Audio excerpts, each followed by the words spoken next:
Mindset. Today's video is going to be absolutely live. So I have a lot to go over with you guys. I accidentally started this video 15 minutes early, so the last 5 minutes have been panicking to get ready. So apologies for that. Also, I'm going to wait for a couple people to log on as well before I really dig in. And Johnny, yes, it is scary sometimes. Thank you for that support. You guys see my subscribers like Johnny on the screen. I mean, they keep me sharp, y'all. You know, that's a fact. They do keep me sharp. So definitely a lot of love. But what we're going to do today, guys, is we're going to go over a few things. So it's going to be a house market update today, but I'm also going to go into some stuff that I think is really important. So where we're going to start is we're going to review the 10-year treasury. All right. So we're constantly going to be watching this 10-year treasury. As you guys can see here, it is going up today. Hopefully we hit 4%. So, you know, the thing is I'm a 4%er. Hopefully you guys can't hear the lawnmower outside that just started when I hit live. So we're going to go over the 10-year, guys. We're going to go over some high yield savings account. We'll also go over, obviously the savings rate, just so I can kind of point out some things on the savings rates as well. And then after that, I'm going to do a market analysis. And let me know if you guys can hear that lawnmower outside. I really apologize for that. I also have Case Shiller up as well. Don't worry, guys. We're going to go over Case Shiller. But I'm also going to go over how to do a market analysis. So if you're a realtor watching, I'm going to show you how to do a market analysis. But also, I want to equip you guys with, some more tools and give you, hopefully a better ability on how to find a great deal. And basically, oh my gosh, I forgot to put my mic down here. Is that better? Can you hear now?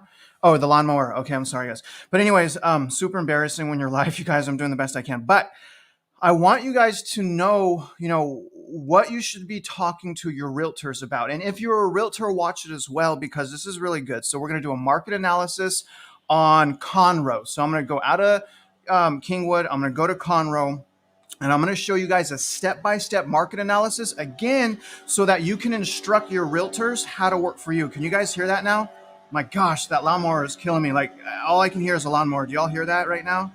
Jeez, let me know if you guys hear that. But anyways, I'm going to go over the step-by-step how to do the market analysis. Now, after the market analysis, guys, we're going to go over articles, just briefly go over articles from 2006, 2007, 2008, and 2009. So we're briefly going to go over articles, and we're going to compare what people were saying back in those years compared to what people are saying now. And then we'll also go into the whole, this is different than 2007. We'll look at what's really different, what's the same, what's worse. So we're going to go over all that stuff, y'all. Now, good morning, everyone. Cindy, appreciate you. Love Conroe. Ima, love you. Ima, Cindy, Mark, appreciate all you guys. If you're realtors, hop on. If you're a realtor, here's the thing. I don't want to hate on realtors, you guys, and that's a fact. So if you're some realtors, okay. Oh, here's a realtor right here. So, and here's the thing, you guys. We need to educate realtors as well on the channel. Right. So hopefully I'll just take a step back from any roasting and things like that, because if you guys think about it, realtors are important because they can represent 20 people throughout the year. Whereas you and I are looking at one house, they can help 20, 30, 40 people. Now, before I, really dig in here. Okay. See, here's another realtor right here. Good. Props, man. You guys should be listening to this, because look at another realtor right here. Appreciate all you guys. The thing is, my problem is this with realtors: stop the cheerleading, right? Stop the cheerleading, start talking about the data, start explaining to people what a great deal looks like, and then preferably prepare them for the negative equity decline. We have Case Shiller out, right? But don't cheerlead. And that's really my gripe here. Now, real quick, guys, before I begin, I'm going to wait for some more people to log online. I got to tell you guys a story that's on my heart. And I really, I didn't know whether or not to go, to talk to you guys about this because it's not pertaining to real estate. But here's the thing. As a content creator, we want to, conform per se within reason. We want to conform to our subscribers. I want to give my subscribers what they want. But as a content creator, you also have to remain genuine, and you have to do things that you believe is good, right? If you don't, you become a robot. So, I'm going to speak out a little bit on this. Now, yesterday, you guys, my heart was absolutely broken yesterday. I don't know if you guys saw, I remember his name was Adam Scott or something like that, the creator of Gilbert. And this guy went on some racist tangent. And, and I saw that as well a little from Don, what is his name? Dom Corian or whatever his name is. And super heartbreaking, you guys. All of the racism in the comments, um, very damaging. And if you haven't, been through any type of racism, worried about your well-being because there's so much hate, I really feel like people need to stop being so insensitive about what they're saying. This man said that there was a survey black people did. They had some type of issue with white people. And this guy said, as white people, black people are hate groups and that we should be running from them. And man, super depressing to hear that, guys. And I know this is not about real estate, but I just, I have a point I'm trying to make here. The thing is, and then it spilled over into YouTube. Someone that I really looked up to, and I've unsubscribed to their channel, defended this guy and basically said, there's other real issues going on here. They're looking at his racist comments, and super heartbreaking because of what little taste I have of racism, you guys. I had it in elementary school and in junior high in Chino, California. I was a minority in my school, so I have a little taste of racism. And I could tell you guys, it was a helpless feeling. I felt helpless. I felt in danger. And I couldn't even walk straight to my class in Chino. I had my class maybe 150 yards away. All right, the lawnmower outside. My class maybe 150 yards away. But because of the racism, because I was white, I had to go on the outskirts of, the school to get to my classes. So, I know the feeling of helplessness and terror. And I guess what I'm trying to say is this, guys, we need to be more sensitive. I'm going to try to not troll as hard. I want to start really loving people, because I believe the real issue here is not and this is what I learned as a child. Okay. And it was mostly a Latino Hispanic school. I was white. Here's what I learned. It's not the group of people. It's not the race. It's always the individual people, right? Because my best friends during that time were also Hispanic Latino. So much love, you guys. So I hate it. And that's why I can't talk politics. We can't label people like that. So I apologize to the realtors, y'all. And let me tell you what I believe is the real problem here: fatherlessness. And I'm sorry you guys didn't sign up for this. I'm really sorry, but this is on my heart. Fatherlessness, you guys. There's such a lack of strong fathers. And it's a huge problem. And what happens is women are raising men. Those men are weak. And that's what I see. And another disservice to society, and this is my point, and I'm going to get to this, and I'm really sorry, you guys, really wanted to say this, is good men not speaking up, right? And that's why I wanted to speak up. I feel like I'm a good person. We got to knock this racist crap out. And I just don't understand it, you guys. So anyways, my point is let's just show some love. I'm going to try not to roast any realtors, but really, really sad, you guys, really, really sad. I'm a religious person as well. And I think that these people are, that are saying these racist remarks with such insensitivity, and I'm not defending anyone. I'm just saying, I don't know, man, it must be narcissistic. It must be something like that. They must be just hungry for money. And I got to tell you guys, if you're stuck in money, if you're a realtor or whatever, investor, you can't let money and profit rule your life. The moment you do that, you lose the human element of who you are. So, and I thank God that I lost everything. I was talking to Orlando. I'm like, man, what if I would have fallen, into that same narcissism? Thank God I lost everything, right? Really, really shocking, you guys. But my point is just show each other some love. Even if there's hate on the comment sections from realtors, just disregard it, because we don't have to be like that. So I'm sorry, you guys. I know we're 9 minutes in. You didn't sign up for that. Really sorry about that. It was on my heart. I hope you guys can forgive me. But, I had to say something. Let's take a look at the 10-year right now. Now, remember, I'm a 4%er. Good morning, everyone. I'm going to try to take questions here. And again, I'm not trying to create any division, you guys, just saying what's on my heart. But let's look at the 10-year treasury right now to see where we're at with the 10-year. As you guys can see, 10-year is up this morning, almost 4 basis points. Now, remember, we're 4%ers. We want 4%. The closer we get to 4%, the more pain is going to be in the market. So throughout this video, we'll be watching the 10-year. Let me make a note here on the 10-year that right now it's at 3.963. So remember, the reason why we're watching this is obviously, y'all, that follows the mortgage interest rates. Okay, so the 10-year has been going up. It did go down tomorrow, but take a look at this. Here's the rates. Okay, so right now we're at 6.78% as far as the average. I'm telling you guys right now, people are getting 7% interest rates. Okay, these high interest rates are basically pricing out people from the housing market, right? You all see what I'm saying? So they're getting priced out of the housing market because of those interest rates. And, we really need to keep our eye on that, because here's the reality of the situation, y'all. There is a lot of money on the sideline.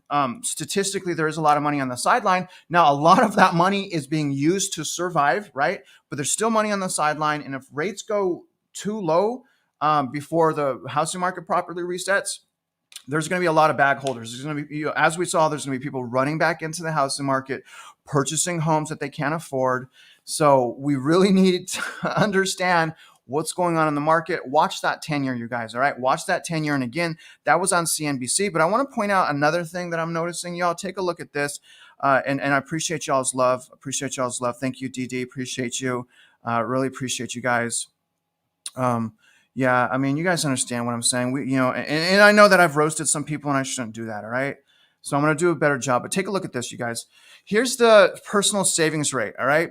Now, let me just go to the 5-year real quick. Now, obviously, the personal savings rate did go up to 4.7, but I want to make a point on why. Now, the personal savings rate, y'all, is not how much money people have in their, checking accounts right now. All right. The personal savings rate is how much they're saving. Now, I wanted to point out that it has been going up. Okay. So the personal savings rate, no one worry. Don't worry, though. Don't worry. But it has been going up. Now, I asked myself, all right, things are getting harder. People are tapping into their savings. How is the personal savings rate going up? And, it hit me like a ton of bricks. Obviously, right? Obviously, the reason why, in my opinion, the personal savings rate is going up is look at the yields on savings accounts. You can get 3, 4, sometimes, mid 4% when you just take your money out of the stock market. I don't know about y'all, but I've lost a ton of money in the stock market. And I sold, I don't know, all my stuff like 3 months ago. Thank goodness I did that, because it's gone down since then. But I've lost a lot of money in the stock market, so I'm not giving stock advice, you guys. But take a look at this article real quick, and I'm going to pull up some stuff here. I just want you guys to see this. Oh my gosh, I have to re-share my screen. Just give me a minute, you guys. I'm so sorry. Take a look at this. Okay. So here's what I think is happening. People are like wising up. They're not, gambling in the stock market. They're not playing with crypto, things of that nature. And, Jeff, what's up, Jeff? How you guys doing? Hey, Scrog. Hey, Don't Move. Love you guys. Love you, Jeff. Love you, Don't Move. Scrog, you're my man. Don't move to Texas. Always appreciate all you do, man. Love you guys. Okay. Now, back to this real quick. Here's the personal savings rate. I mean, we should be talking about putting our money in these high yield savings accounts. And Jeff, I think, is getting, Jeff, tell him what you're getting, man. I think you're getting, and I'll throw your comment up here. Give me some info on what you're getting, the type of investment you have, Jeff M, because Jeff is getting, I think, close to 5%. So why would people keep their money in the stock market? I mean, look at this. American Express, 3.5 APY. Look at this, 4.4% on your money. Do y'all see this? Western Alliance. That's trash. Look, another 4% from Citibank. And the thing is, and Jeff, throw up what you're getting. I think Jeff is on a money market. Okay. But look at this, you guys. We should be like, you know what? Fine. We'll be on the sidelines, but guess what? I'm going to be making 4 or 5% on my money, suckers. I'm kidding. No hate there. I see how I get off on a tangent, but look at these savings rates. I'm going to do my money, you guys, my liquid money. I know Chase, I don't know what's up with that last one with Chase 0.0, and look at Bank of America, but I see you, man. I see you guys. Okay, take a look at Jeff. All right, read this comment here, you guys. He's getting a 4.62%. It tracks the Fed fund rate. It's a PCOXX by Federal Investors. Talk to your financial advisor before investing. Thank you for that plug, because I'm not your financial advisor, but you guys, we're making some serious money right now by not taking risks. And yet the market's fighting the Fed. Why are you fighting the Fed market? But look at this, another 4.15%. So there's a lot of high yielding. And look at all this, 4.45. So, and look at Discover is 4.3. So I'm gonna throw this up here, you guys. This article in the live comments real quick. Again, you don't have to do anything. I'm not giving financial advice here, but oh my gosh, that LinkedIn even, geez. Sorry about that, you guys. That link like took up like 3 spaces on the live chat. But anyways, just type in Google. Here's what I'm trying to say, y'all. Just type in Google. What's happening, or type in Google high yield savings accounts. Okay. So again, type in Google high yield savings accounts, but I just wanted to say, there is money on the sidelines. We did see that recently. And now obviously what will happen is as people flood back into the market, hopefully they won't, because they are going to be bag holders in my opinion. But as they flood back into the market, there's only so many buyers. Right? So anyways, you guys, now I want to tell you, we're going to go on to the next part of this. You guys, I need to set up a few things here, but I wanted to tell you guys a little story. All right. Oh, real quick. Let's take a look at the Case-Shiller because that did update. Look at this. Case-Shiller updated at 8:02. So someone give this to Dave Ramsey. All right. Someone give this to Dave Ramsey. Again, I don't want to talk trash here. I'm sorry. I did it. You know what? I can't believe I talked trash. So I don't know why that picture on picture is doing that. That's weird.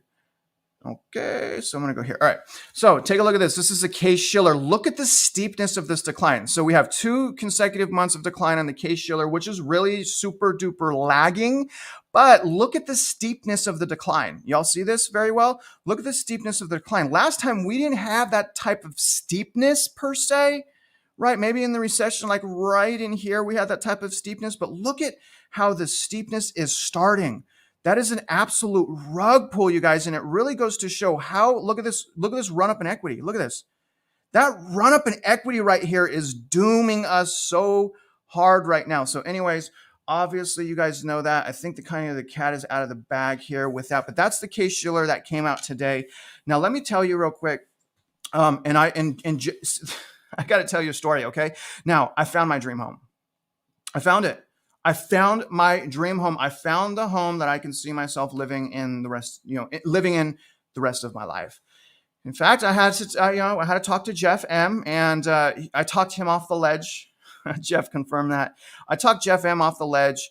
I don't know, Jeff, when was that? Saturday or something like that. And I reached out to Jeff, and he talked me off the ledge as well, because I was like, dang, I can't believe that I'm emotional as well. I found the house of my dreams.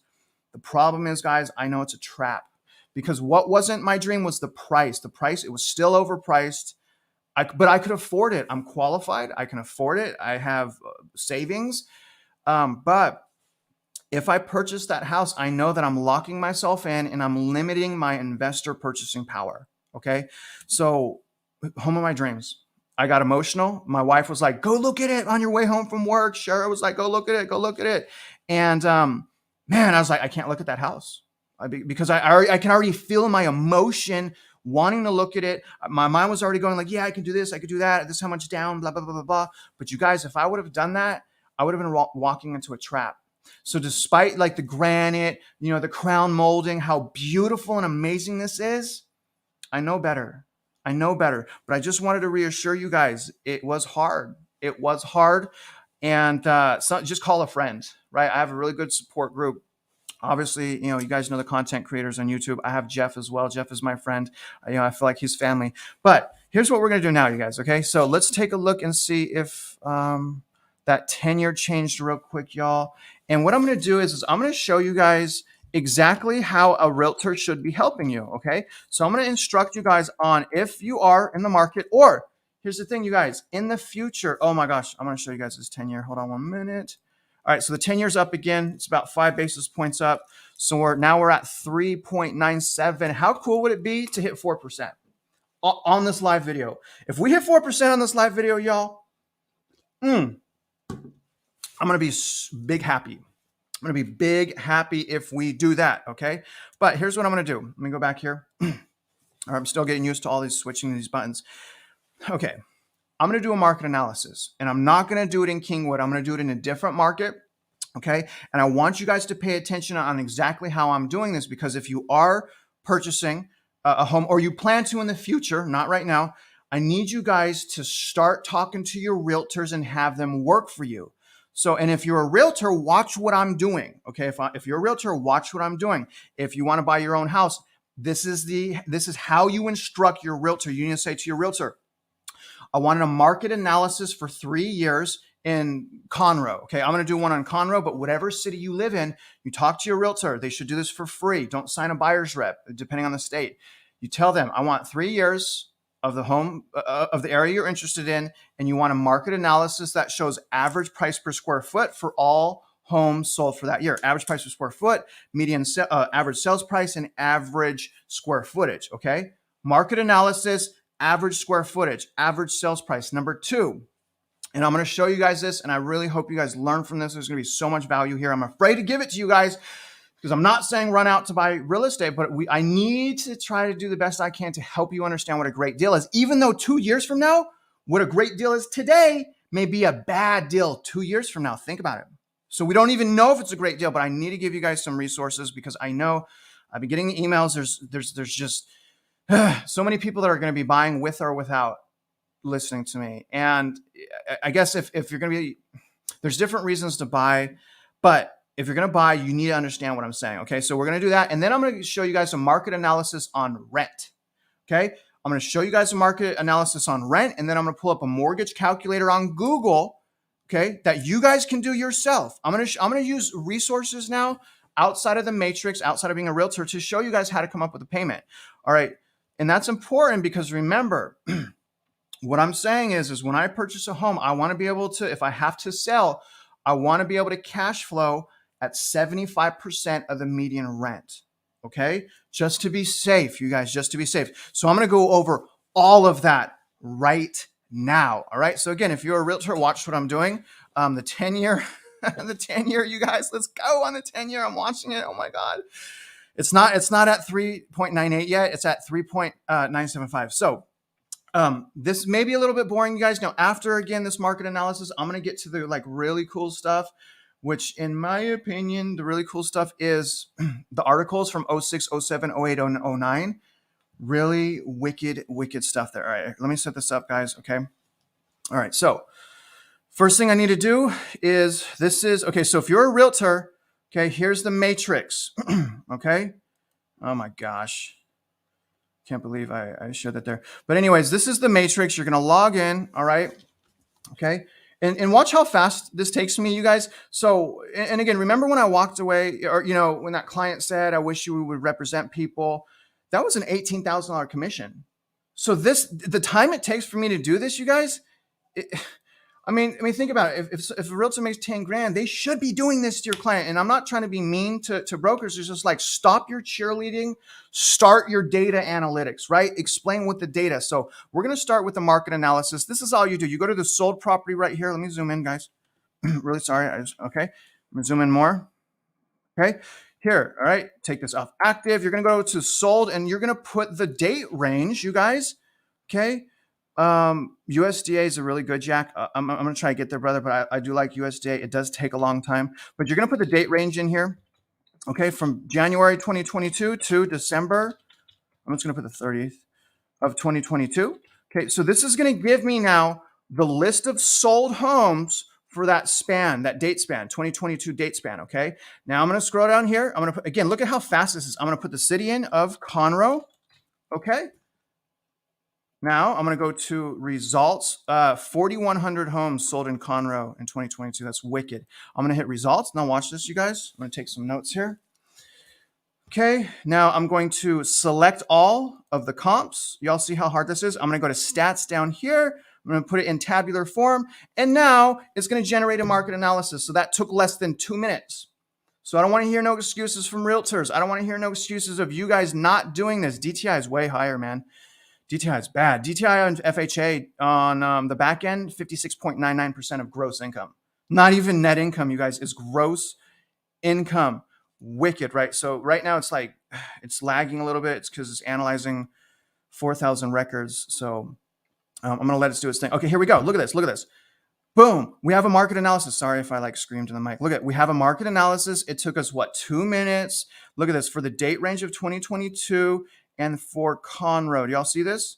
Conroe, see that? Okay, look at, now I know in Conroe, look at this, guys. This is what you tell your realtors to do. If you're a realtor, this is what you do for your clients. You need to understand what a great deal is, okay?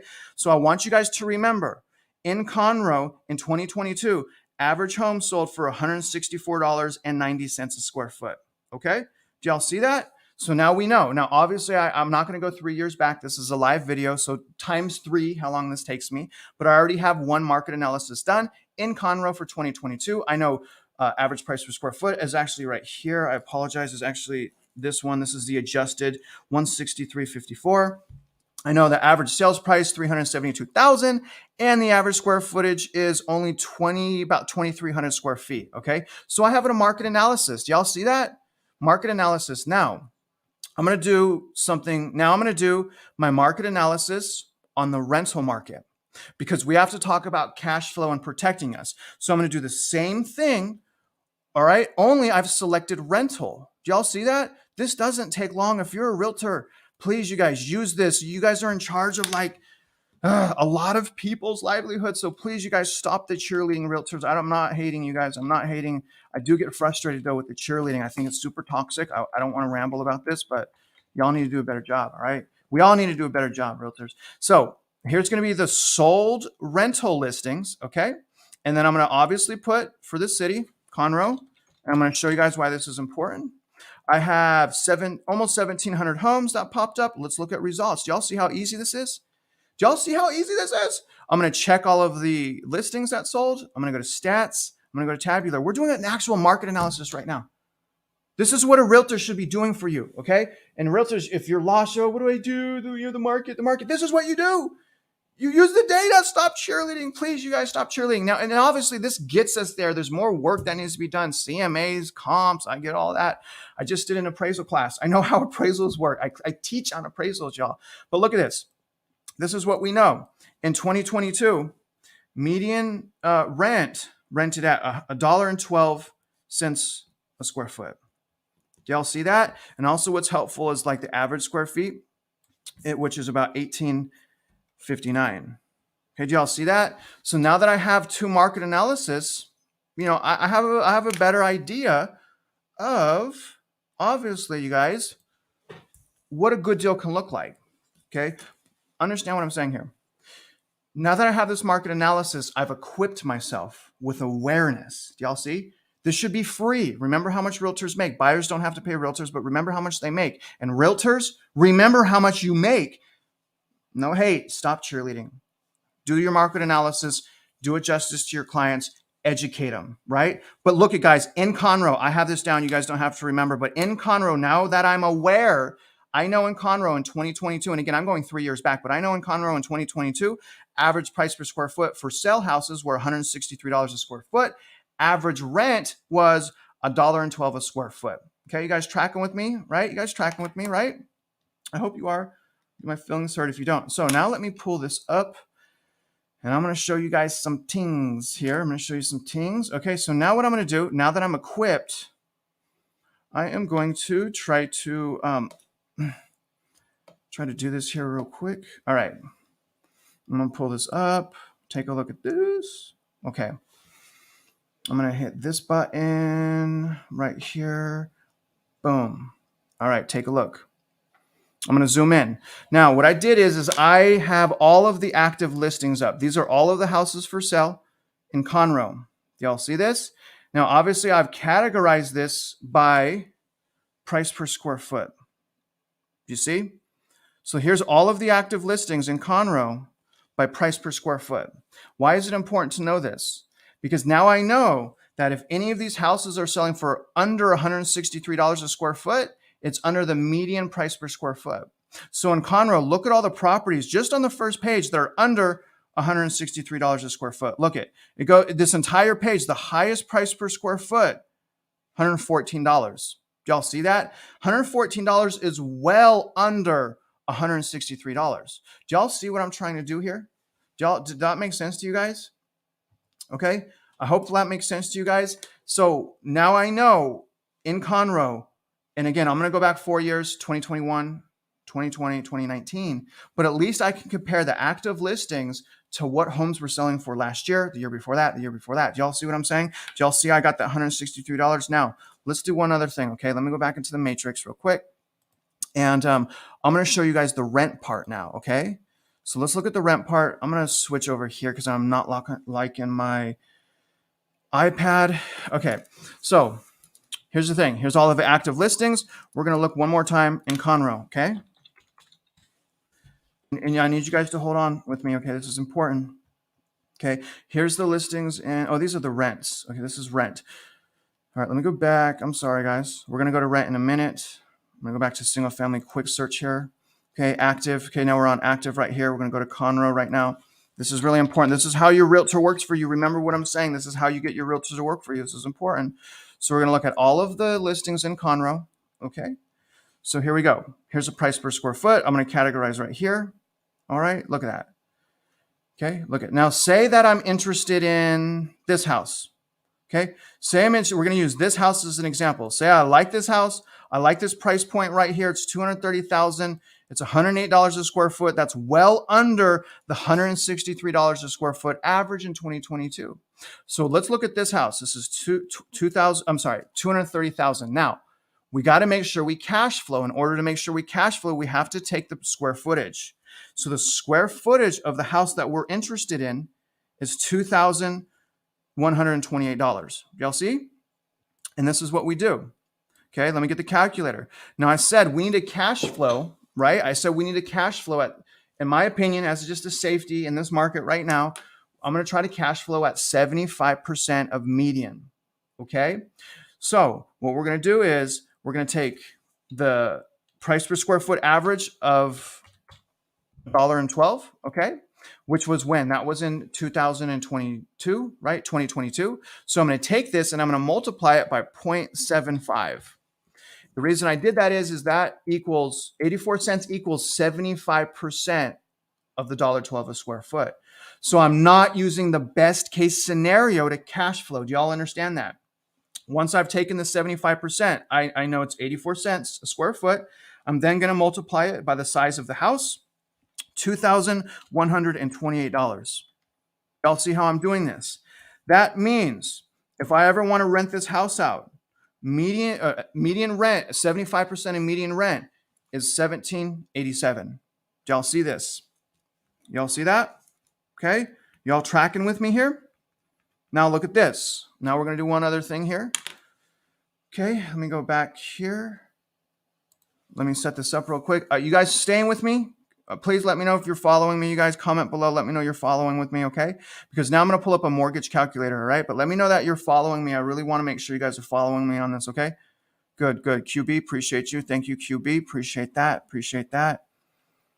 Okay. B of A value compared to a listing.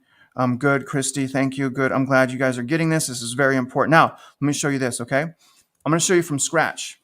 Mortgage calculator. Okay, mortgage calculator. All right. Let me go back. I didn't get the taxes. Now take a look at this.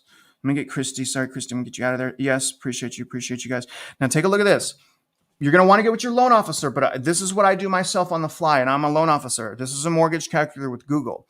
I'm just gonna hit include taxes and insurance. Okay. I'm just going to hit include taxes and insurance. And what I'm going to do is I'm going to fill this out based on the house I was just interested in, $230,000 house. All right. See that? So I'm starting to put things in because I need to make sure I cash flow. Now, unfortunately, I forgot. Let me get the taxes on this. So I'm going to go back to this listing and I'm going to see what the taxes are so that we can come up with a more accurate payment. Oh my gosh, look at this. The tax rate is, you guys, a tax rate of 1.8 in Texas, that's ridiculously low. So let me calculate the taxes because, this is crazy. There's a homestead on this. There's a homestead because look, they're only paying $437 in taxes. So you got to be careful when setting up an escrow because they have an existing some type of homestead that is just killer. So I'm just going to take 230,000 and say the assessed value, which is usually lower for taxes, is 90% of that.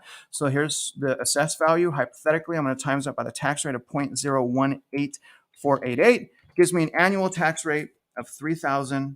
You guys following me? You guys can rewind this video, remember, but I just calculated the taxes. Hypothetically, I'm going to go back here.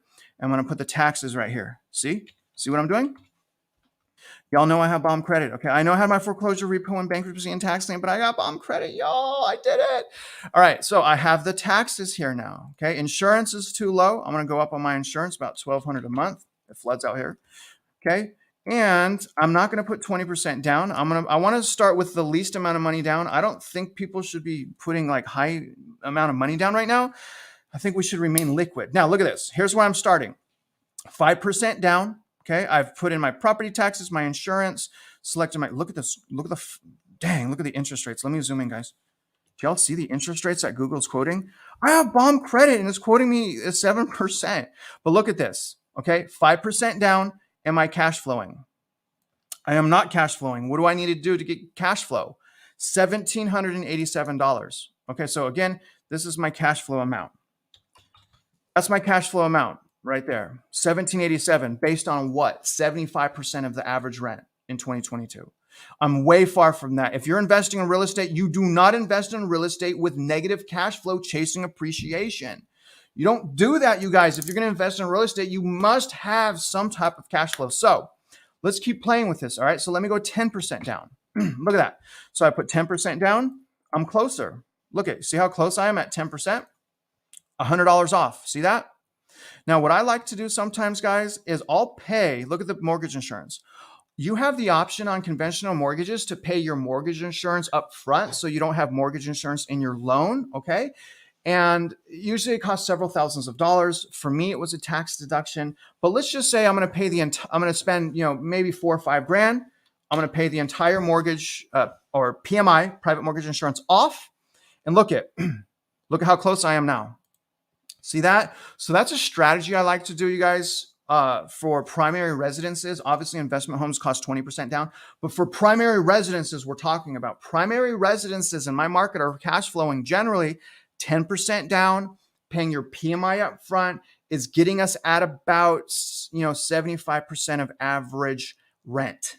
Do y'all see how I did that? Do y'all see that? But again, I'm still not cash flowing. So I got to tell myself, you know what, Travis, I got to put more money down. Maybe I put, 15% down instead. Okay. Look at, so if I put 15% down, that's more money. So I got to make sure I'm still got enough liquid. Now look at 15% down, paying the PMI up front. I'm now cash flowing barely, but I'm cash flowing $65 a month. Y'all see how I did that? Do y'all see how I did that? I hope y'all saw how I did that. That was a market analysis. We're done. How long did that take us? And I had to explain it to you, right? How long did that take us, y'all? Did I just earn $18,000? No, I didn't. Obviously, that I just didn't earn 18 grand, but do y'all see how I did that? Comment below. Let me know what you think, and then we're going to move on. I got to set up my slides. So comment below, you guys. Let me know what you thought about that. But that is a market analysis. That's what you instruct your realtors to do. Even them, have them watch this as well. That's fine. Let me know. Let me know that you guys, over 500 of us, only 17 likes. Hook up. Oh, my boy. Don't move. You don't have to send in money, you guys. I want you guys to save your money. Okay, so please save your money. Please, you guys, save your money. All right, I want you to save your money. I don't want to feel guilty. So just save your money. Now, here's the thing. I'm setting up my slides. I got my first slide set up. We're going to go over. But I want to tell you guys a couple things. We're going to compare a couple things. And I'm almost done here. All right, I got that one set up. Now, let's talk about the comparisons, okay? Don't move to Texas. I appreciate you. But I'm going to be telling people to move to Texas. I mean, man, I love this state. Look at this, okay? 50% down with prepaid PMI versus 20% down and no PMI. So yeah, that's also a good point. So if I just pay an extra 5%, then I don't have to pay the PMI. Mortgage rates are higher at 20% down. Isn't that crazy? So my rate would be lower at 15% down. Isn't that wicked how they priced that like that? So anyways, you guys, I hope this was helpful. I'm going to move on. Obviously, if you're buying cash, then it doesn't matter. I don't have that much cash, and not liking it. Scrog, I appreciate you guys. All right, I'm going to move on now to something. Let's compare now, you guys. I appreciate that love, you guys. I really appreciate that love. Okay, I appreciate that love. Now, let's compare 2007 to right now.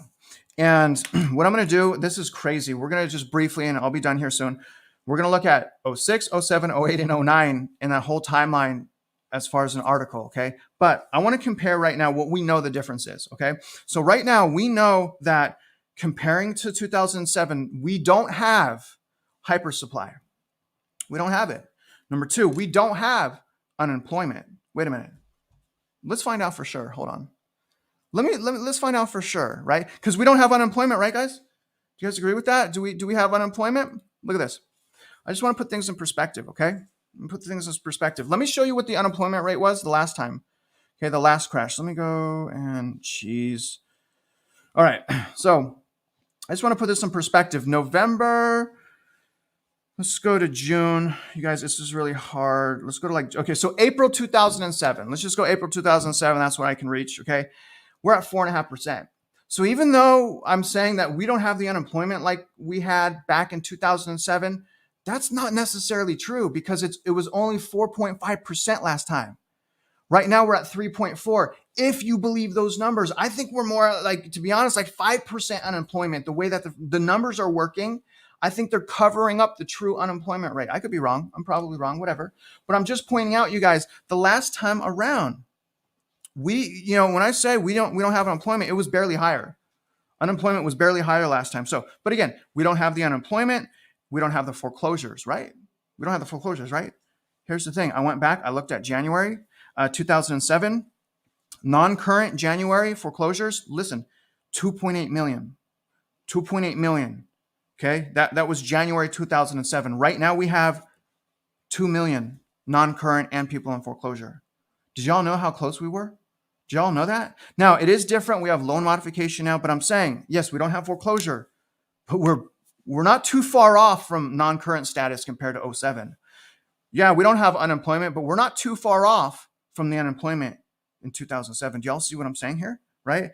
And again, the hyper supply, that is where we're getting killed, right? We need more supply. Supply and inventory is going up as demand continues to break. But let me talk to you guys about what's worse, okay? And let me know if you guys agree. Is it, okay, someone commented, oh my gosh, it's so close. I know. Y'all let me know if it hits, let me know if it hits 4. Let me know if it hits 4. It's at 3.973 right now. Let me know if it hits 4. It is rig data, GH. I mean, I see it. I see the data. I mean, he's not wrong, you guys. There's no conspiracy here. It's getting close. It's getting close, you guys. Listen, here's what was worse. Okay, because it's not the same as 08. Here's what's worse.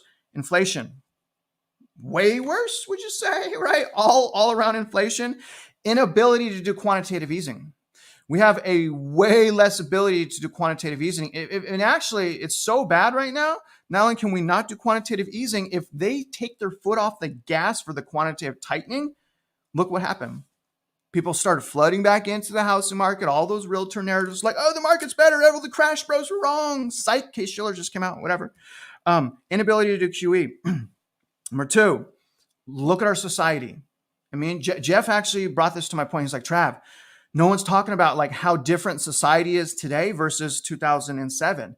We're in a debt, you guys, we're in a horrible debt society. And I believe that there's a lot of people, unfortunately, that are more irresponsible with their money than 07. And I know I can't say that because I lost everything in 07, so I was not responsible. But our society today, I don't know if it's just me, but it seems like it's worse. It seems like we have worse spending habits and also worse savings ability, right? So the society is different. It's worse right now, in my opinion, in that regard. Now, second thing, consumer credit card debt. Consumer credit card debt is 2 to 3 times higher than 07. We didn't have that in 07.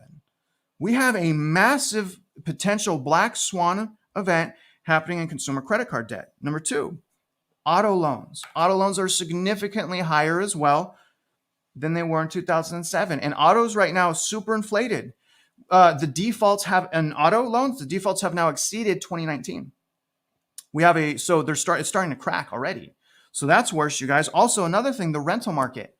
Big shocker to a lot of people, and we're still getting data, but right now, compared to 07, our rental market, long-term and short-term, like Airbnb, way worse shape. Why? Investor demand. The investors already came into the market. They're now bag holders. They can't do as much as they could have in 07, where more investors were able to save us and purchase. We have a failing rental market, at least in my rental market in Houston, which sucks because I lost my tenant. Now, other thing, this is crazy, commercial debt. Okay, commercial debt, it's not good. Commercial debt, massive defaults going on in commercial debt, also massive property decline in commercial debt as well. So we have a commercial debt black swan forming as well, potential systematic failure as well. Last thing, you guys, this bubble's bigger. Think about it. That's insane to think about, actually. This bubble that we're in right now is bigger. Isn't that crazy? Anyways, you guys, those are basically the comparisons that I have here. I'm going to jump in real quick. Throw some comments up. Let me know if I missed anything, okay? Throw some comments up. Let me know if I missed anything. Apologies, I did miss something. You guys, take a look at this. We're going to start our comparisons, okay? I want to show you guys. Look at this. Take a look, okay? We're in an everything bubble. Even though this house market crash is unevenly dispersed, okay? I want to bring up the foreclosures from 2008. This is a foreclosure map for 2008 right here. And I don't know about you guys, but this is like really eye-opening because look at the concentration of defaults. I'm sorry, foreclosure rates. If it's in red, the foreclosure rate is 5%. Huge, huge, huge, huge, okay? But look at, a lot of the foreclosure defaults were on the West Coast, right? California, Nevada, Arizona. Do y'all see this? Right? Look at that. But look at only a little bit in Washington, a little bit in Oregon. Where's Boise? Boise ain't even on here. Y'all see that? Look at Texas, you guys. Last time around, Texas was in way better shape. Way better shape. Look at how Texas kind of made it out of that last crash comparably good. And look at Florida. This is why Florida has been so shocking to me this time around, but obviously we need more time to transpire. Obviously, Florida is the #1 state of migration, but look at what happened last time. Massive foreclosures, you guys, on the West Coast Florida and the East Coast Florida. Not so much the Panhandle right here, but look at Florida last time. Florida got crippled. California got crippled. Nevada, Arizona. But, and then look at a couple of these northern states right here. Do y'all see that? Little bit on the East Coast.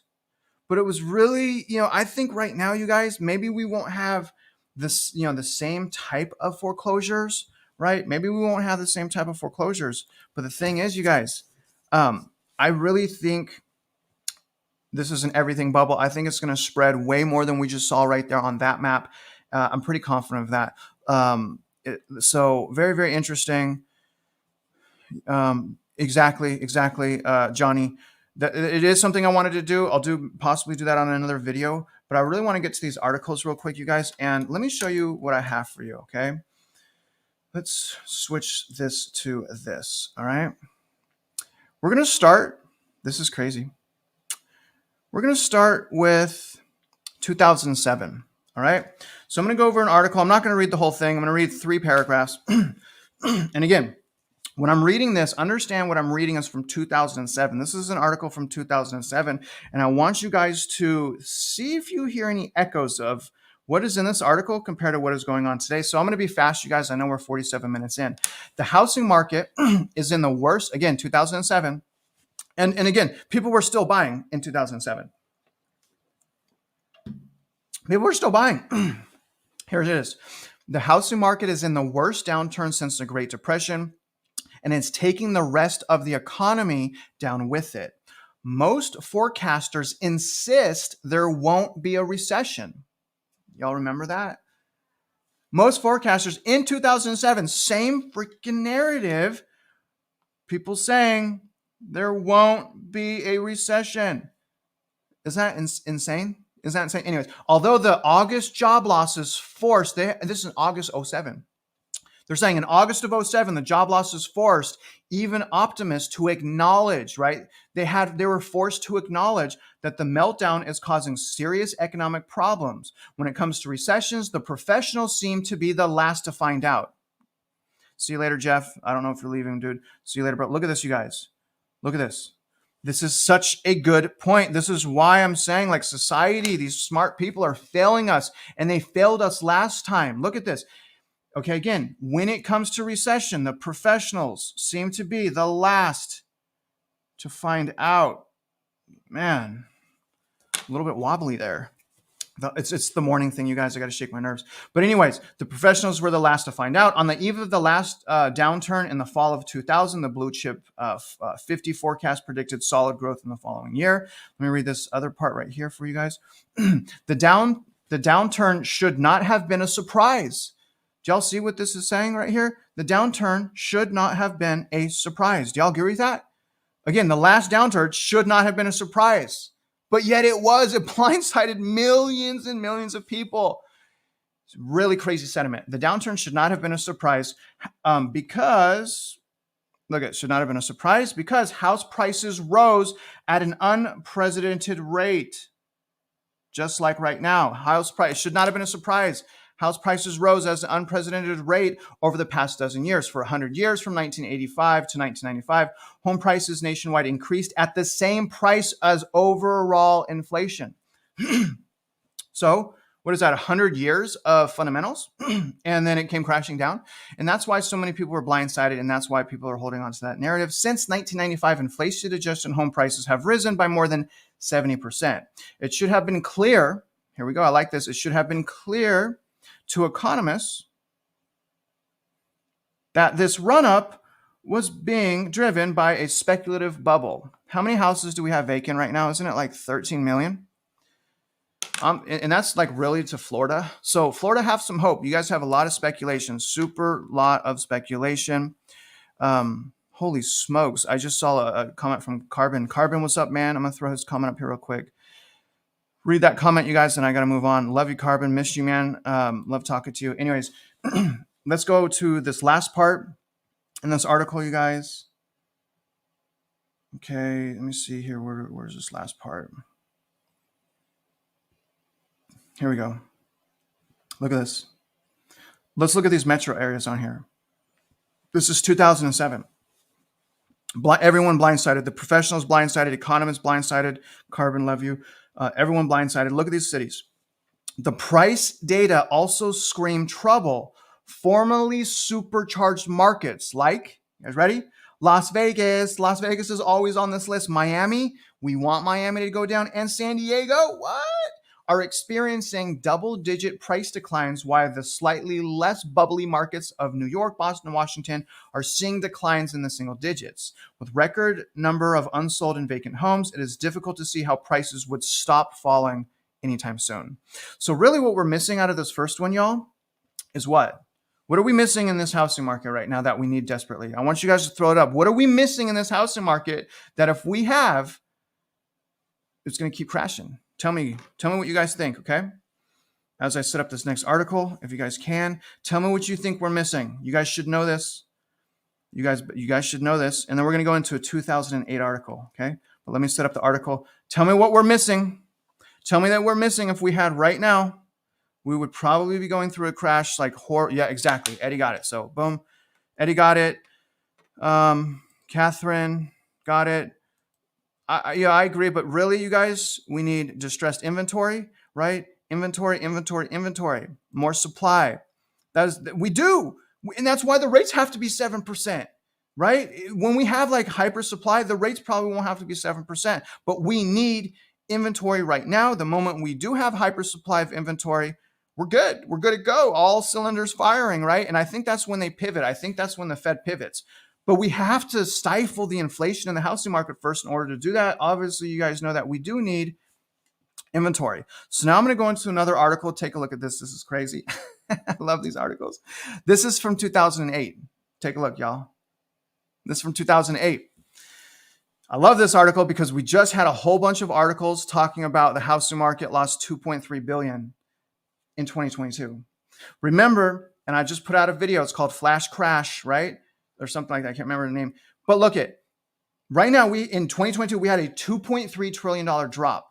Let's see what happened in 2008. Now, this is the 2008 article. Home values seen losing over, see this? $2 trillion. So in one of the worst years in the housing market, it lost $2 trillion. Y'all see? $2 trillion. Right now, y'all know, throw it up. I want to know that you guys know. Throw it up on the screen. What are we down right now, you guys? How many trillion are we down right now? Throw it up on the screen. I'm going to put your comments in the video. Throw it up on the screen. I want to know you guys are seeing this. How much are we down in equity right now, you guys? Throw it up. You guys should know this. Bingo. Who did it first? There we go. 2.3, 2.3, 2.3. You guys see? You guys are listening. I love it. I love it. Sean over. Yeah, Sean's excited. I hear you, Sean. I hear you. 2.3. Okay, 2.3. We're at 2.3 right now. We're at 2.3 right now. to December of 2022. In 2008, they lost 2 trillion in equity. Everyone was trapped. Think about how many people are actually trapped right now. Let's read a little bit of this, okay? You guys tracking with me? You guys seeing the red flags yet? You guys see the red flags, right? It just takes time, right? We need to be patient. We need to be patient. So I went over the unemployment as well. So unemployment back then, my man, was about 4.5, 4.6%. So it was about 1%, 1.1% higher than we're at right now. If you trust this data, Now let's read some of this. Again, this is from 2008. This is from 2008. Homes in the United States have lost trillions of dollars in value during 2008, with nearly 11.7 million American households now owing more than their mortgage than their home is worth. So last time, 2008, think about it, 11.7 households upside down. Do y'all hear me on that? 11.7 million. All right, let's read some of this. U.S. homes are set to lose well over $2 trillion in value during 2008, according to analysis from Zillow. So they're freaking out. Oh my gosh, they're going to lose $2 trillion in 2008. Well, right now we lost 2.3. Why is not a lot of people talking about this? Why aren't you guys talking about this, right? This is insane. Now, here we go. Home values declined 8.4% year over year. See? 8.4%. Right now, depending on the data set, we're double digits. We're 10 to 12%, depending on what you're looking at right now. And we're not even 1 year into the quantitative tightening. And we're exceeding, listen, guys, I really hope you're getting what I'm saying here. Okay, I get this housing market's different. I get all of that. I understand that. You guys understand that, right? International error, Sean. You guys, the house decline right now is faster than before. We're losing more equity than before in 2007. So why the optimism? Y'all tracking with me here? This article is from 2008. Let's read a little bit more. Okay. Now, U.S. home values lost 1.9. It wasn't even 2 trillion. It wasn't even 2 trillion. U.S. home values lost 1.9 trillion for the first of the year through the end of the third quarter, and will probably fall further in the fourth quarter. 1 in 7 of all homeowners, or 14.3% of homeowners, were underwater. Why aren't we having more data like this, right? We need to know who, it would be helpful. Now look at this, you guys. Here's the big thing. All right. And here's what people are not really warning about. It's that flash crash. It's when the fear hits. When's the fear going to hit, right? It's going to hit, but when is it going to hit? Look at this. This year marked the acceleration of the market correction. There's going to be an acceleration, even though this is the thing that's really hard for me to fathom. Even though we already have a historical fast equity decline, I think it's going to get even faster. Because we still don't have the public knowing this. We still don't even have the fear. We're forcing people to the sidelines still. The Fed is, right? There's going to be a point, y'all, where it does accelerate. I don't think we've seen the fact. It is possible, though, right? It does slow down because it is a different market. But let me see here. Let me just read this last stuff here. Okay, look at the U.S. housing market. With falling prices, rising foreclosures, and large amount of underwater mortgages, remains the largest unresolved issue for the global economy. Now, if you guys remember last time around in 07, 08, the world helped us out of that financial collapse. Right now, they can't do that. They can't do that. There's people, the countries across the world that are in a similar situation as us, the COVID bubble, right? So I don't think we're going to get bailed out from, a lot of people that we were bailed out with before. And now let me read this last paragraph so you guys kind of see here. The Stockton, California region fared the worst in the first 3 quarters of 2008, and 3 quarters with home values sliding. Imagine this, 32.3%. Look at that. Think about it. Stop a second and think about that number.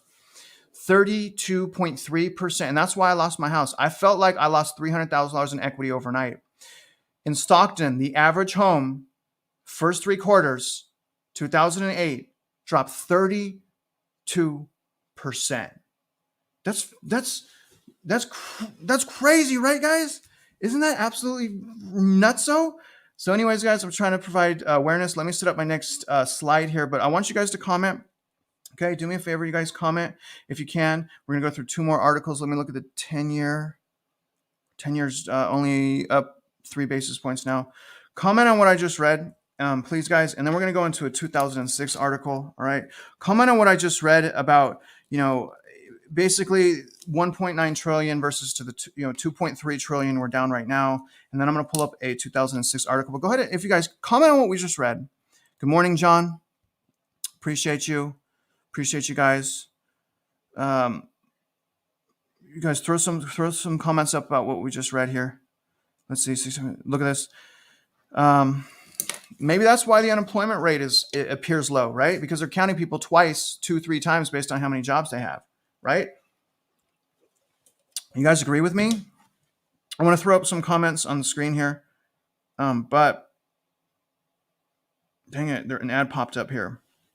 Do me a favor, guys. Like I said, as I'm setting up the slide, throw up some comments about what we just read, if you can. Okay, let me see what we got here. It's not looking good.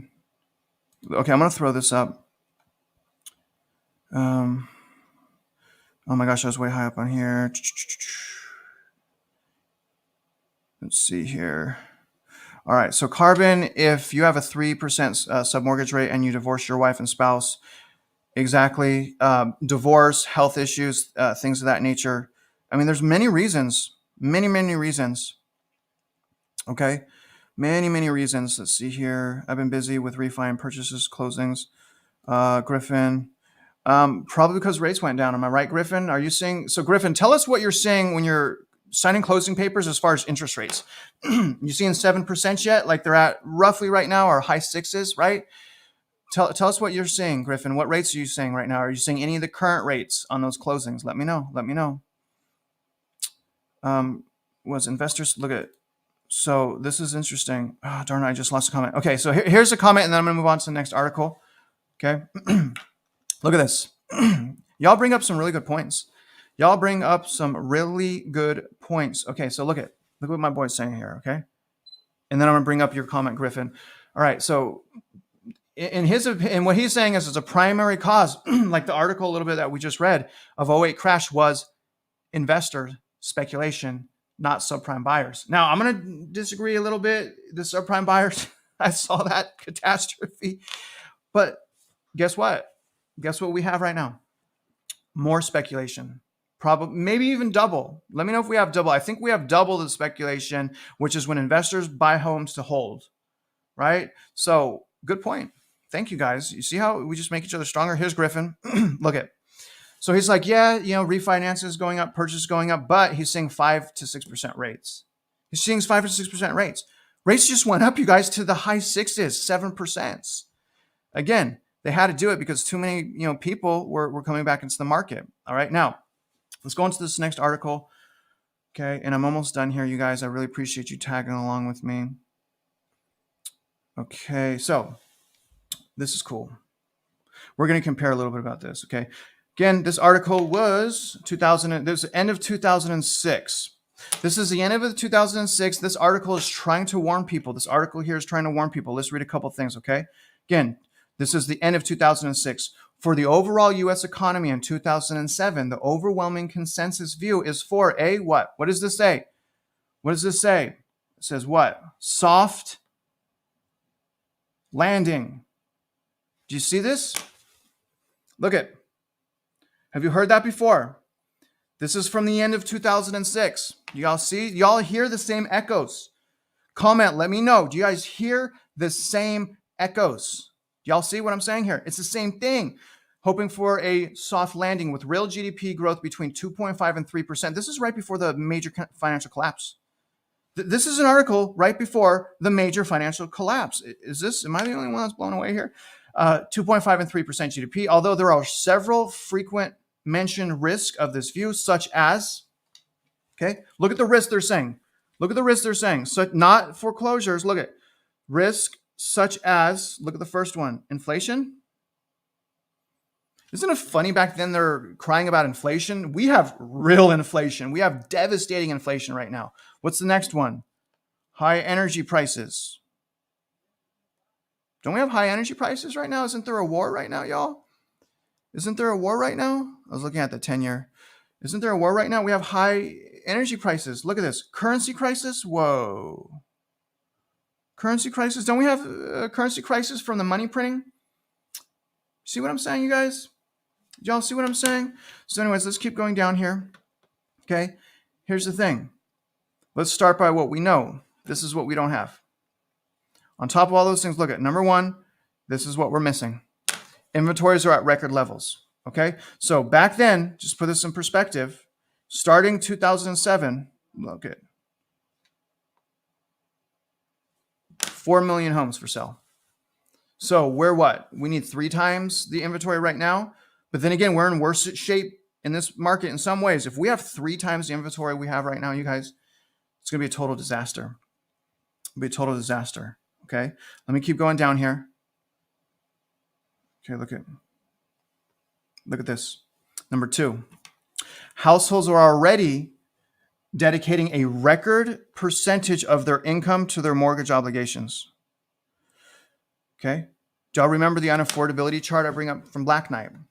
We have a higher unaffordability right now than we did in 2007 as far as income going to just mortgage. You guys, this here, let me just, again, put a star by this. This here is worse. Right now, we're in a worse situation. I'm just saying. Okay, let's go to the next bullet point. Homeowners have a record low percentage of equity in their homes. Here's the thing on this one. If you bought, say, between 2000, let's just say if you bought before like 2020 and before, maybe 2021 and before, you're probably going to have equity in your house. You should have a lot of equity in your house. But if you bought in the last year and a half, essentially, you guys, according to the data, according to the numbers, you're upside down. Look at this. Look at this. Look at this. I'm going to take a little break. I want to show you guys something. Okay. And then we're going to come back to that. I just want to show you, I forgot to pull up the rates mortgage. I'm going to go to Mortgage News Daily. This is where I'm going to show you like all these people that are hyped about the market, right? My man right here, Griffin, said he's signing a VA right now at 5%. Okay. Let me do this real quick. So he's doing a VA at 5%. Take a look. Here's rate right now for VA. This isn't updated yet. Look at this, 6.32%. That's a 1.5 higher. All of this hurrah, hurrah, this cheerleading, you guys understand that the rates have ballooned up. Okay? That's the point I'm trying to make. The rates have ballooned up. Darn it, I almost did that perfectly. So, going back to this. Homeowners have a record low percentage. Well, we're right there right now, you guys. We're really close. In fact, the only people that are like really safe right now is the people with the low rates that have a whole bunch of equity. Now, look at this. This one, telling you guys, we're going to match it. We're going to match this, if not exceed it. Excuse me. We will see a record residential construction job losses in 2007. I'm so sorry, you guys. I'm getting choked up a little bit. We're going to have, so this is basically warning of record job losses in new construction. Do you guys think we're going to have that this year? Do you guys think that this housing market is going to lead us into recession? It's 19%. Well, depending on what you're looking at, 15 to 19% of our economy. Shelter accounts for what? Close to 40% of CPI. What happens when, the cat's out the bag? You guys see what I'm saying? We're going to have massive job losses in the construction market. That's going to lead us, in my opinion, to the recession. Let me keep going down. Now look at this, you guys. Here's another thing that we don't have, though. So far we have, almost all of those things. Foreclosures are approaching. Foreclosures will be approaching record levels in some states. So we don't have that right now. We do have 2 million households right now that are behind or in foreclosure. In 2007, we had 2.8. So we're not far off, but I still don't think that we're going to have the quickness of foreclosures as we did last time because of loan mod. But again, this is all really good stuff, okay? Look at this. Less certain in the amount of overbuilding that occurred in recent years. So overbuilding, we have that right now. We know we have that not only in residential, we have that in commercial. So we have even more overbuilding. Look at this. They're saying house prices were declining. You guys, this was in 2006. So they had plenty of warnings. They're warning we're going to have price decline. And here's all the reasons why, right? So multiple warnings here, you guys. Transactions will decline. Obviously, we've already started seeing that.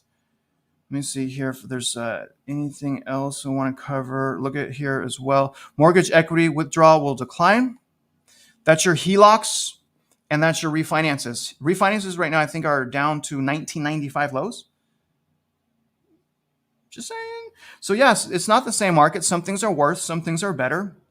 But the unaffordability remains. So if you guys can, please do me a favor and comment. I'm going to set up my next slide, but comment, you guys. That was from 2006. Okay? Bingo, bingo, bingo, carbon. Exactly. Why are people keeping their heads in the sand? You know?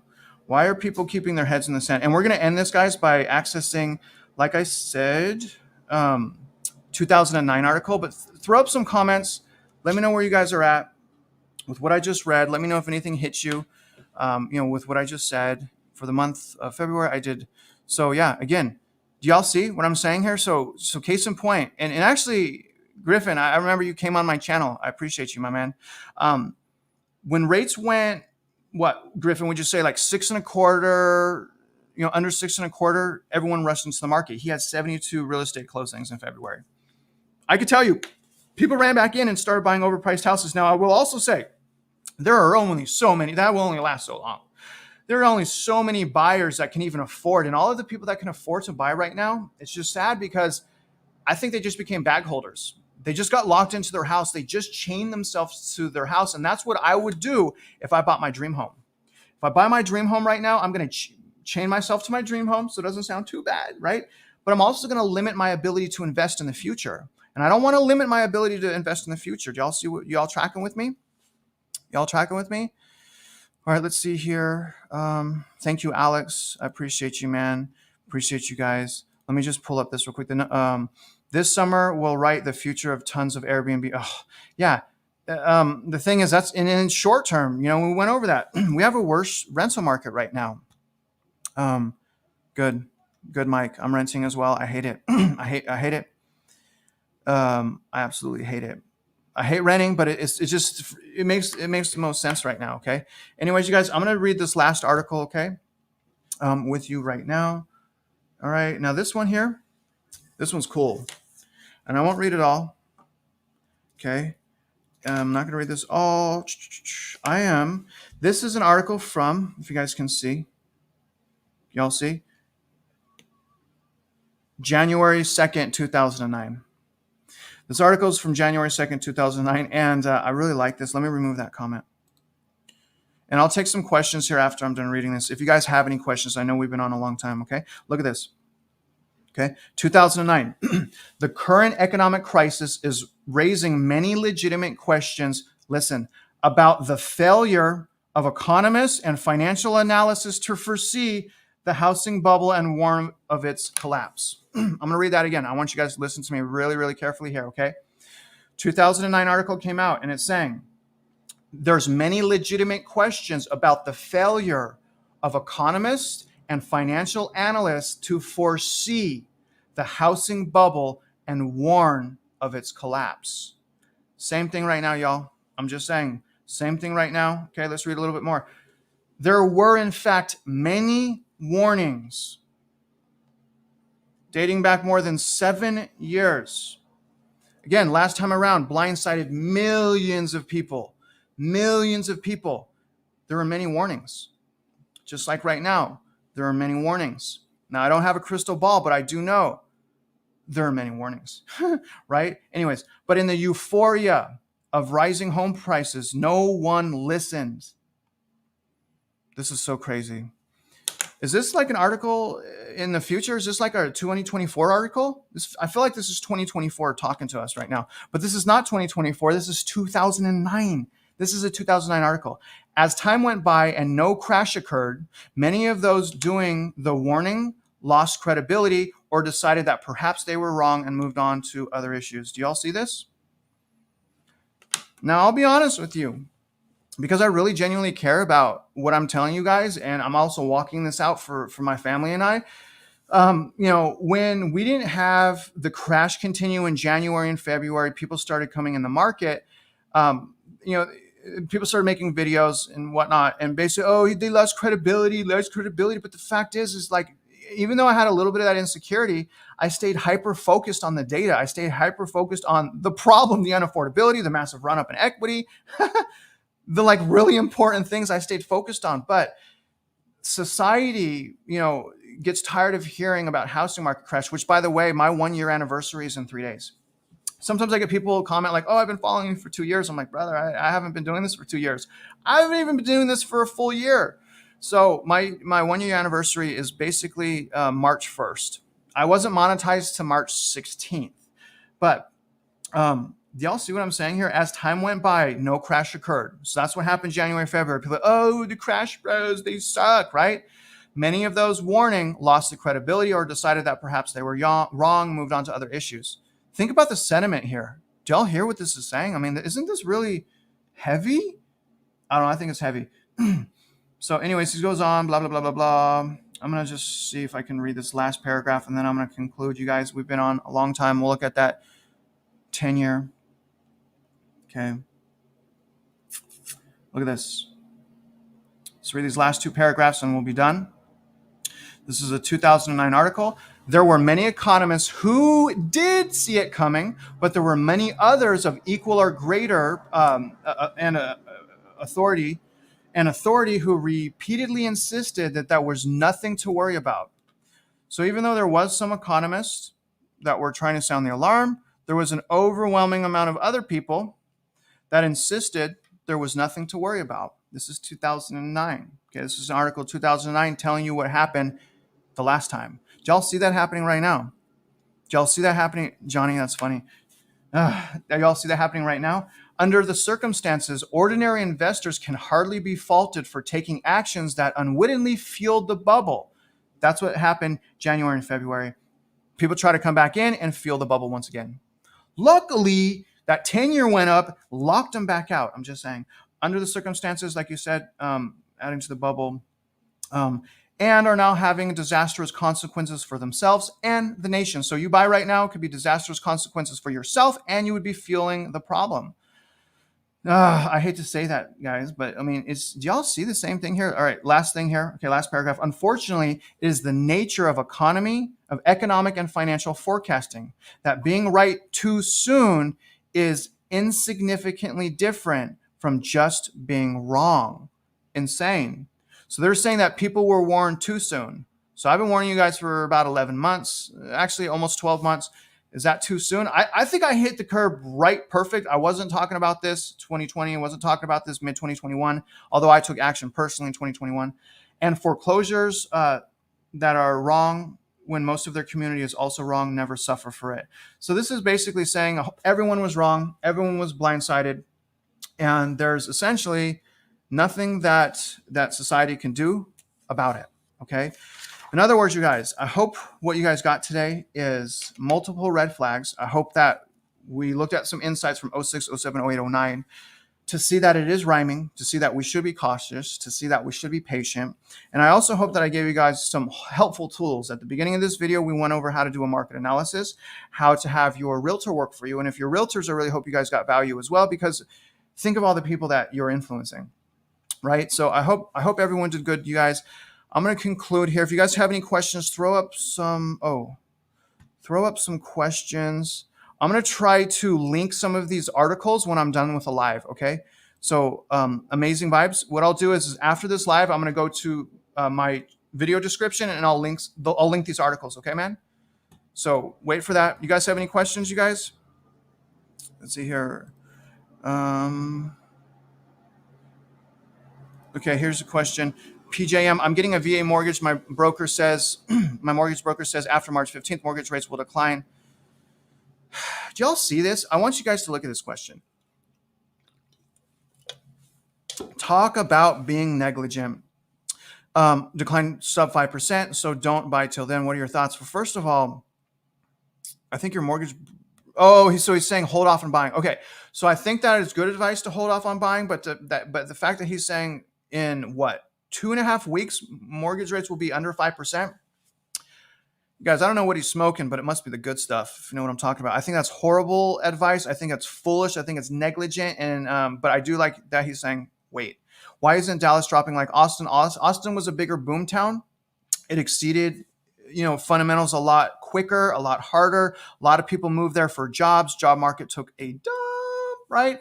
And massive overbuilding. So Dallas didn't have that type of run up like Austin. And that's why we're saying Austin, in my opinion, crumble apart much quicker. I'm going to tell you what are the programs that helped out buyers after the '08 crash. Dodd-Frank Wall Street Reform Consumer Protection Act. They re-regulated mortgages and they made it to where you can't go stated. Let's see here. Let me see if there's anything else, you guys. And then I got to get going because I'm going to do. Let me tell you guys what I'm doing as well today. I think so, brother. I think land's going to go down. I really do. I'm trying to be fast here. Risk reward buy now. Wait, FDIC bail in possibility risk around. So in the Dodd-Frank Wall Street Reform Act, they allowed banks to do bail-ins. So if a bank is in distress, the last time there was bailouts through Dodd-Frank, but this, through other things as well. But this time around, banks have a legal right to do bail-ins. If they're in financial distress, they can take a portion or all of our money. Do y'all know that? Isn't that crazy? It's hard to believe that, but that is a possibility. All right, I'm gonna get out of here, y'all. All right, now let me tell you real quick what I'm gonna be doing later. Now, I'm gonna be doing another field video today. I found it's like an hour from where my house is, but I found another community. There should be massive, excuse me, overbuilding. I should be taking you guys through a community with, I think, 10, 15 builders. Very overexposed. So I'm going to be doing that field video today. I'm really excited about it. I'm going to be bringing a drone pilot. I'm not flying the drone. Okay. Calm down, everyone. I'm not flying the drone. Okay. But I'm going to be doing that field video today. But the video that I'm releasing today probably about 4 o'clock, guys, don't miss it. It's about the updated foreclosures. Okay. I wanted to go over that with you guys today, but I was like, I'm going to release that video soon. So look out for the video. This evening's video is going to be an update on defaults, foreclosures, just to give you guys an idea of where we're at. And we have 2 million people right now. So let me just take this last one, you guys.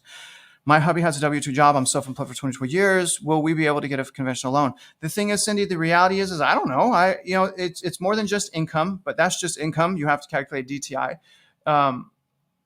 The thing is with W-2 is easy to use. I don't know what price point you are in with just this information alone, but as long as your DTI is low enough and you guys make enough money, check on the DTI box. Next box, credit.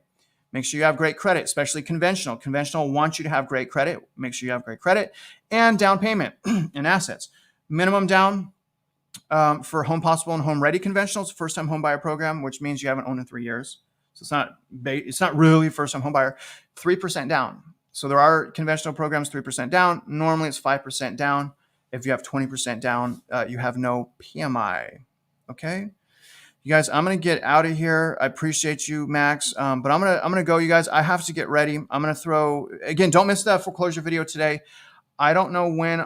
Maybe tomorrow or the day after. I'll throw up the new field video. But either way, guys, I really appreciate you. Let me look at the 10-year. Let's go back to the 10-year real quick. Let's see what that's at. So we're ending this video with the 10-year down from when we started at 3.95. So it's still up 3.5 basis points. 10-year still going up. Okay, so keep your eyes on that. Let me see if interest rates have updated yet. They have not. But anyways, guys, there's the 10-year. So it is going up still. It wasn't. It was going up faster this morning, but that's all right. Now, obviously, guys, I appreciate you. See you guys later. See you guys later. It is bonkers. It is bonkers. Appreciate you, Cindy. Other than that, guys, I really appreciate you following along with me on this journey, my buying journey. I really hope you guys got value today. Definitely watch my video this evening. And remember, guys, I love you. You guys are Real Estate Mindset. I'm just the guy embarrassing himself in this chair. That's all I am. You guys are Real Estate Mindset. So from the bottom of my heart, you guys, thank you for all you do. Thank you for all your support. And I will talk to you guys next time. See you guys later. Have a great